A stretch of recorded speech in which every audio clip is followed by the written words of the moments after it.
নমস্কাৰ বন্ধু বান্ধৱীসকল, মোৰ অন্য এটা মিনি ব্লগলৈ আপোনালোক সকলোকে স্বাগতম জনালোঁ। এয়া মই বনাবলৈ লৈছোঁ আজি ছজনা ফুলৰ ভাজি, তাকে আপোনালোকৰ লগত অকণ শ্বেয়াৰ কৰিছোঁ। এয়া ছজনা ফুল ধুনীয়াকৈ মই ধুই পখালি ল'লোঁ। তাৰপিছতে কেৰাহীত তেল দি দিলোঁ। আনফালে আকৌ জুইত মই ধুনীয়াকৈ ভাত বনাই আছোঁ, উতলি আছে ভাত। গেছত ভাজিকণ বনাই ল'লোঁ। চিম্পুল ভাজি হয়। আচলতে সেই ছজনা ফুলৰ ভাজিখনত ডিম এটা যদি ভাঙি দিওঁ তেতিয়া বেছি সোৱাদ হয়, কিন্তু আমাৰ সকলোৱে ডিম নাখায়, সেইবাবে এনেকৈ বনাওঁ চিম্পুলকৈ। এনেকৈ খাবলৈও খুব সোৱাদ হয়। এতিয়া এনেকৈ ভাজি কৰি খাই নে নাখায় জনাবচোন দেই।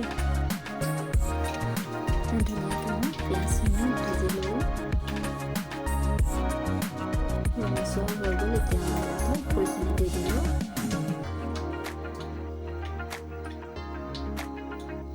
এই ভাজিখন আচলতে বনাবলৈ বেছি সময়ৰ প্ৰয়োজন নাই, পুটুককৈ হৈ যায়। মই ধুনীয়াকৈ লৰাই কৰি লৈ এটা ঢাকন দি দিওঁ। তাৰপিছতে হ'লেহে আৰু